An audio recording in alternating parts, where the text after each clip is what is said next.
नमस्कार दोस्तों। दोस्तों आज छुट्टी का दिन है तो मैंने भी सोचा कि मैं आज अपने प्लांट्स की देख रेख का के लिए इस छुट्टी का कुछ फ़ायदा उठा लूं। तो दोस्तों ये मेरा बुगेनविलिया का प्लांट है जो मैंने कटिंग से ग्रो किया है और ये मैंने काफ़ी मोटी कटिंग ली थी। ये आप देख सकते हैं, ये 2 कटिंग मैंने एक साथ लगा दी थी।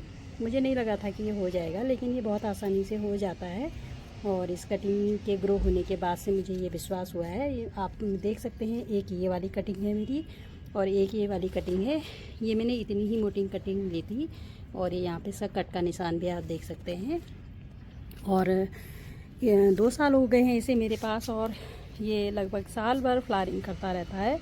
साल भर इसमें फ्लावरिंग होती रहती है और इस बार भी इसमें बहुत अच्छी ब्लूमिंग हुई थी। तो ब्लूमिंग तो मैं रिकॉर्ड नहीं कर पाई थी, लेकिन अब इसके फूल झड़ने लग गए थे। और ये अभी आप देख रहे होंगे, ये मैंने करीब 1.5 फीट डेप्थ के गमले में, बड़े गमले में लगा रखा है। लेकिन ये भी कुछ दिन पहले तक ऐसा नहीं था। कुछ दिन पहले तक ये मैंने 8 इंच के गमले में लगाया था दोस्तों। तो 8 इंच के गमले में इसकी फ्लावरिंग होके और लगभग ये झड़ने लगी थी। मैं आपको दिखा देती हूँ। ये इसकी सारी ब्रांचेज इस तरीके से खाली हो गई हैं। ये पूरी फ्लावरिंग से भरी हुई थी और ये खाली हो गई हैं। तो इसकी फ्लावरिंग झड़ी तो मुझे लगा कि शायद अभी ये वापस फिर से डॉर्मेंसी में जा रहा है। साल में जहाँ तक मुझे समझ आ रहा है ये 3 बार फ्लावरिंग करता है, क्योंकि मैं टाइम टू टाइम इसकी फ्लावर शेयर करती रहती हूँ। तो मुझे लगा था कि ये देखिए, यहाँ से इसमें पूरे फ्लावर भरे हुए थे और ये यहाँ तक पूरे फ्लावरिंग हो रही थी और ये फ्लावर इसके झड़ चुके थे। तो मुझे लगा ये प्लांट अब डॉर्मेंसी में चला गया है, क्योंकि ये फ्लावरिंग अब दिख नहीं रही थी। तो मैंने अभी कुछ टाइम पहले ही जब कुछ पौधों की रिपोर्टिंग करी तो इसको मैंने इस वाले बड़े गमले में शिफ्ट कर दिया था। लेकिन बड़े गमले में शिफ्ट करने के बाद आप विश्वास नहीं करेंगे, अभी करीब 1 हफ्ता हो रहा है और इसमें ये नए फ्लावर बन रहे हैं। ये आप देख सकते हैं, इसमें ये नई फ्लावर बन रहे हैं और इसमें भी ये नई फ्लावर बड आ रही है। ये देखिए। तो मुझे लग रहा था कि डॉर्मेंसी में जा रहा है, तो इसलिए अब इसके टिप्स सूख जाएंगे। पर रिपोर्टिंग करने के बाद ये सूखे नहीं, बल्कि इसमें मुझे ये नई ग्रोथ दिख रही है सभी में। इवन जिन पे ये फ्लावरिंग होके ख़त्म हो गई है, उन पे भी अब ये नई ग्रोथ स्टार्ट हो गई है। तो मुझे लग रहा है कि इसकी जड़ों को छोटे गमले 8 इंच के गमले में जगह नहीं हो रही थी और जब मैंने रिपोर्ट कर दिया तो इसकी जड़ों को जगह भी हो गई। हालांकि मैंने इसकी थोड़ी सी रूट्स हटाई भी हैं नीचे वाली। ये देखिए, इस पर नई टिप्स बन रही है और सब में मुझे अब ये नई ग्रोथ दिखाई दे रही है। तो रिपोर्टिंग करने के बाद इसमें नई ग्रोथ दिखाई है, नई कलियाँ इसमें बन रही हैं। तो इसलिए आज मैंने सोचा कि मुझे इसे अब थोड़ी सी फीडिंग भी करानी चाहिए, इसमें कुछ खाद फर्टिलाइज़र ऐड करना चाहिए। तो दोस्तों इसके लिए सबसे पहले तो मैं इसकी मिट्टी की गुड़ाई कर दूंगी। हालांकि मिट्टी की गुड़ाई मैंने 2-3 दिन पहले भी की थी और अभी हल्की नमी बनी हुई है मिट्टी में, तो नहीं सूख गई है मिट्टी और ये बहुत इजीली खुद रही है मिट्टी। तो मैं क्या करूँगी कि इसमें से मिट्टी की ऊपर से एक लेयर हटा दूँगी पहले, और इसके लिए मैं अलग से ये ट्रे लाई हूँ। इसमें मैं ऊपर की एक लेयर हटा दूँगी, करीब 4 इंच की, और इसमें मैं ऐड करने वाली हूँ। मैं हमेशा बताती हूँ आप लोगों को कि मैं काउडंग कंपोस्ट ही प्रेफर करती हूँ। और इसका रीज़न ये है कि जब मैं पेड़ पौधों की रिपोर्टिंग करती हूँ तो रिपोर्टिंग करते समय अक्सर क्या होता है कि जैसे 2-3 गमलों की रिपोर्टिंग मैंने एक साथ की, तो मैं सभी गमलों की मिट्टी को मिला देती हूँ। तो कई बार ऐसा होता है कि उसी मिट्टी में से कुछ मिट्टी एडिबल वाले मतलब एडिबल सब्जियाँ जिसमें उगा रही हूँ उस गमले में भी भर जाती है। तो इसलिए मैं कोशिश करती हूँ कि मैं केमिकल फर्टिलाइज़र किसी में भी ऐड ना करूँ, ताकि जो है हमारे एडिबल्स अगर मैं घर में उगा रही हूँ तो एटलीस्ट हमें ये तसल्ली रहे कि हम जिस मिट्टी में उगा रहे हैं वो प्योरली ऑर्गेनिक मिट्टी है। और इसमें थोड़ा सा मैं ये नीम खल भी डाल रही हूँ, ताकि जो है फंगस का नहीं रहे। गमला छोटा है तो इसलिए मैंने कम ही ली है नीम खल, और थोड़ा सा मैं ये बोन मील मिला रही हूँ। और ये देख सकते हैं आप, हड्डियों के चूरे हैं ये। तो बोन मील को कुछ लोग केमिकल बताते हैं, लेकिन जहाँ तक मुझे पता है दोस्तों, बोन मील के लिए जो जंगल में पशु मर जाते हैं तो स्पेशली उसमें नगर निगम को ठेका मिलता है मरे हुए जानवरों की डिकम्पोज बॉडी में से हड्डियाँ जो बच जाती है, जो हड्डियाँ डिकम्पोज नहीं होती हैं, उन हड्डियों को उठाने के लिए ठेका पड़ता है।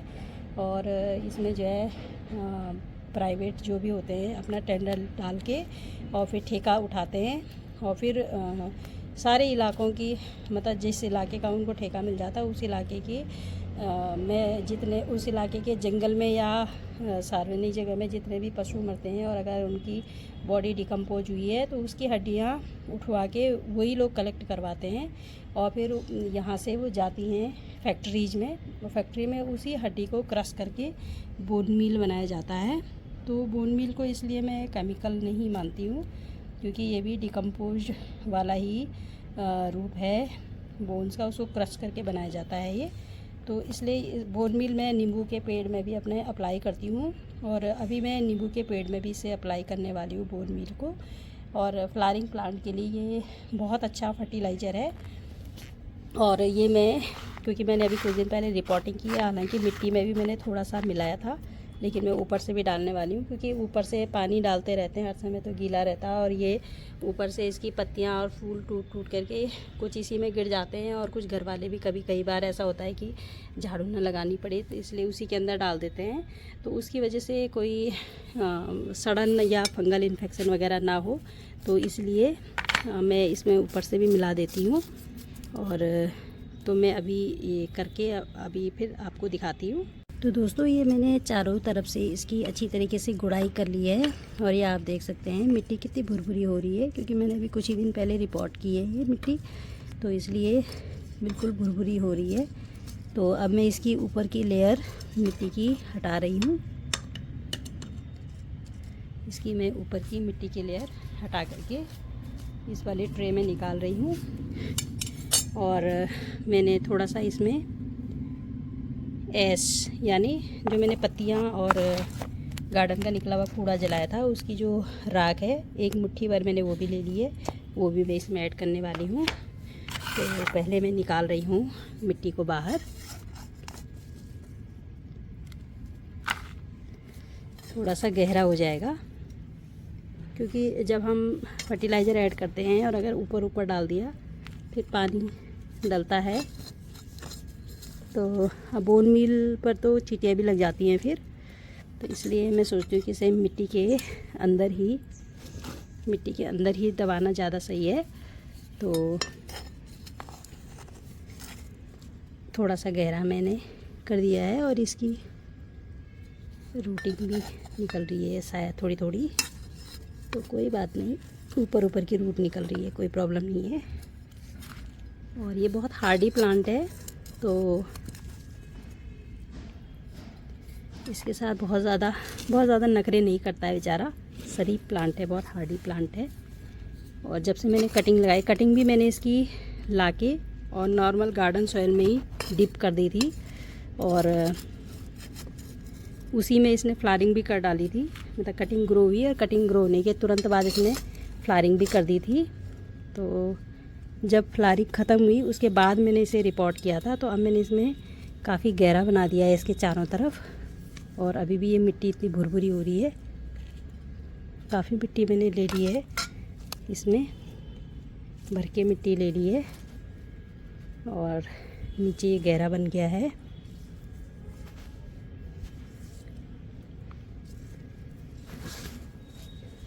रिपोर्ट करते समय मैंने इसलिए नहीं मिलाया फर्टिलाइज़र, मैंने इसमें बहुत हल्का काव डंग मिलाया था, इसलिए नहीं मिलाया था, मुझे लगा था कि ये अब डोरमेंसी में चला जाएगा तो ज़रूरत नहीं है।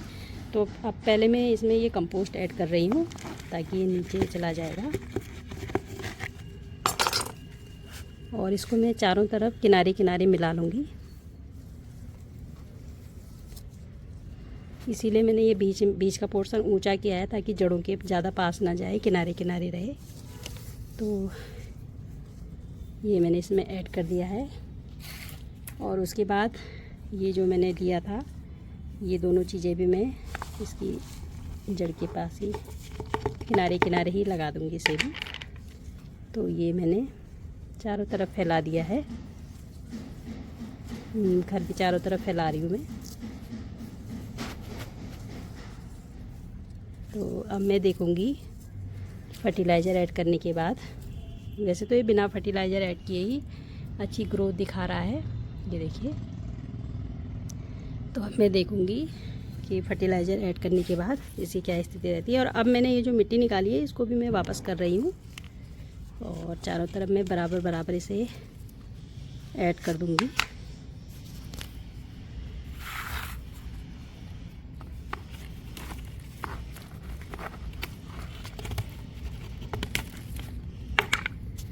तो ये मैंने इस पर वापस डाल दी है मिट्टी, और ये आप देख सकते हैं थोड़ी ऊपर भी हो गई है। इसीलिए मैंने मिट्टी को बाहर निकाल के डालना ठीक समझा, क्योंकि इससे सारा फर्टिलाइज़र बीच में ऐड हो जाएगा। और अब ये गमला पूरा भर गया है और इसे मैं वापस प्रेस कर रही हूँ।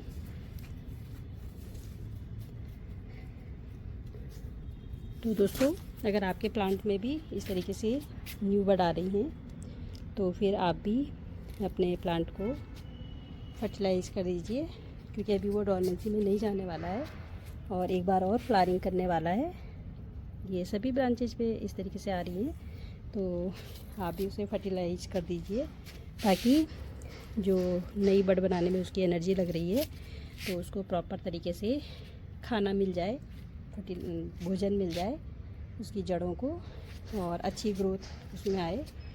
और ये वाला मैं सोच रही थी कि मैं कट कर दूंगी, लेकिन अभी इसके टिप पे नई ग्रोथ आ रही है, तो इसको भी होने देती हूँ और उसके बाद में इसको यहीं से कट कर दूंगी और ऐसी ही छोटी छोटी ब्रांचेस अब इसमें निकल के आएंगी। तो मेरा ये प्लांट कटिंग से उगाया हुआ प्लांट मुझे इस समय कितना भरा भरा दिख रहा है, और इसमें जो बड निकल रही हैं, तो फर्टिलाइज़ करने के बाद मुझे पूरी उम्मीद है कि ये बहुत अच्छे से खिलेंगी और पॉट भरा फूलों से भरपूर लगेगा। तो दोस्तों, ये थी मेरी आज की मेरे बोगेनविलिया प्लांट पर की गई किया गया काम। तो इसमें मैंने जो इसके अंदर ये फूल और पत्ते गिरे हुए थे, ये मैंने पहले ही अलग कर दिए थे, तो ये अलग कर दिए हैं मैंने। और इसके लिए मैंने यहाँ पर जलाने के लिए भी एक बर्तन रखा हुआ है, क्या बोलते हैं उसे, नाम याद नहीं आ रहा है, जिसमें हम पत्ते जलाते हैं, वो रखा हुआ। गार्डन के सारे पत्ते आजकल मैं उसी में जला रही हूँ, और उसमें से जो भी ऐश निकलती है उसको मैं गमलों में ऐड कर रही हूँ, ताकि जो है जो पत्तों की ऐश, पत्ते क्या कैसी भी टाइप की खाद हो, तो एक तो कार्बन का, पोटास का अच्छा स्रोत है, और दूसरा उससे फंगल इन्फेक्शन भी नहीं लगता है। तो इसलिए मैं सारे पत्तों को इकट्ठा करके जला करके और फिर उसकी राख सारे गमलों में यूज कर रही हूँ आजकल। तो दोस्तों, मेरी वीडियो में अंत तक बने रहने के लिए आप सबका बहुत बहुत आभार। आपका प्यार और समर्थन मुझे लगातार मिल रहा है, और उम्मीद करती हूँ कि आगे भी बराबर मिलता रहेगा। तो दोस्तों, मिलती हूँ अगली वीडियो में नए कंटेंट के साथ। तब तक के लिए हैप्पी गार्डनिंग फ्रेंड्स।